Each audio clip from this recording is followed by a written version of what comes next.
이두근이 좋지 않은 상태에서 예를 들자면 벤치프레스 같은 걸 한다든지 무거운 아령 운동을 좀 이렇게 과하게 한다든지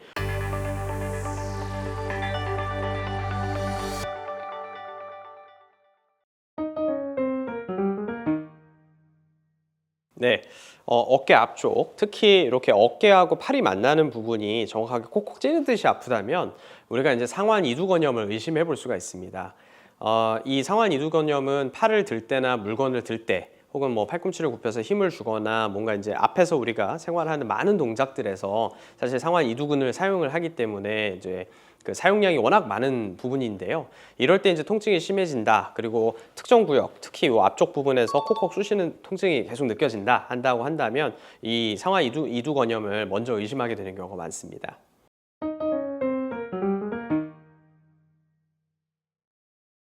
예, 상완 이두근 자체가 팔 앞쪽에 있는 이 근육들이고 이 힘줄이 이제 위로 이제 타고 올라가서 어깨 관절 앞쪽을 통과해서 안쪽으로 완전하게 이제 들어가게 됩니다. 물론 그러니까 머리가 두 개니까 하나는 이제 앞쪽으로 붙어 있고 하나는 이제 관절 안쪽으로 들어가 있는데요.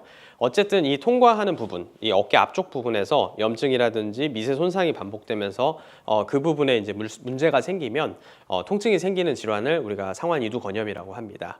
대부분의 원인은 사실 사용량이 많아서 생기는 것이기 때문에 사용량에 사실 비례한다고 볼 수가 있겠습니다.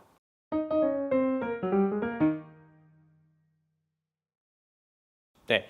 회전근개 파열은 이제 우리가 회전근개, 즉 어깨를 돌려주고 움직여주고 하는 이제 근육들을 이제 총칭하는 말인데 상완 이두근염은 그것을 좀 도와주는 역할을 한다고 보시면 되겠습니다. 그래서 어깨 앞쪽 통증이 좀 더 특징적으로 나타나고 회전근개 파열은 물론 앞쪽도 아플 수 있고 사실 동반되는 경우가 워낙 많기 때문에 이게 명확하게 구분하기는 어렵지만 일반적으로는 어깨 옆쪽 통증이라든지 팔을 드는 힘 자체가 약해지거나 팔을 들기가 어려운 증상들이 동반되는 경우가 많습니다.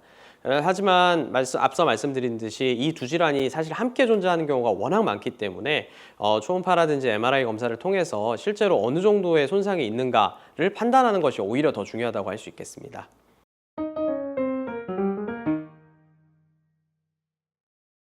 네, 우리가 이두박근이라고 하죠. 여기 알통을 만드는 이 이두근은 이제 우리가 팔을 당기거나 옆으로 비틀거나 물건을 들고 이렇게 이제 팔꿈치를 굽히고 이런 식으로 활동을 할 때 사실 폭넓게 사용하는 근육 중에 하나입니다. 그러다 보니까 염증이 있는 상태에서 그런 동작들을 하게 되면 통증이 더 심해지는 것들을 비교적 쉽게 관찰할 수가 있습니다.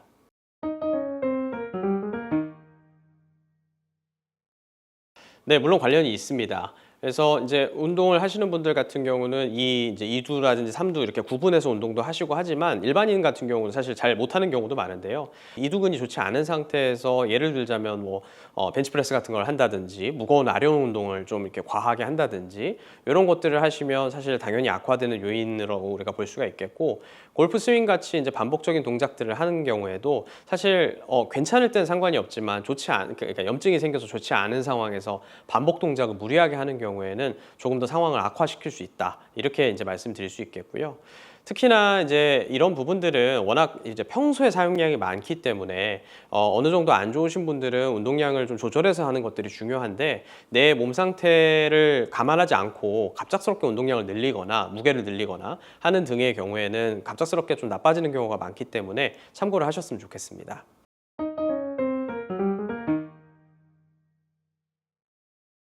네, 1차적인 검사는 초음파가 가장 간단하고 이제 쉽고 빠르게 진단을 할 수가 있기 때문에 저희도 오시게 되면 반드시 한 번씩 검사를 해보게 됩니다.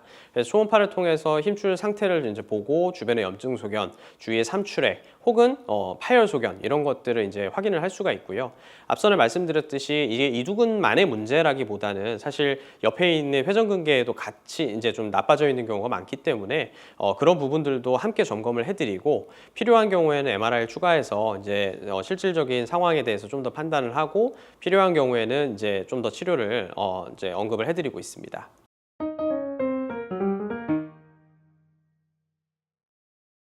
역시 가장 중요한 거는 덜 쓰는 겁니다. 그래서 사용량이 많으면 이것은 무조건 조금씩 나빠질 수밖에 없기 때문에 내가 좀 좋지 않다라고 한다면 이제 통증이 줄어들기 전까지 무리한 운동을 중단을 하고 어깨의 안정화 운동과 스트레칭 등을 병행하면서 운동 강도를 점진적으로 증가시키는 것이 가장 중요하다고 생각을 합니다.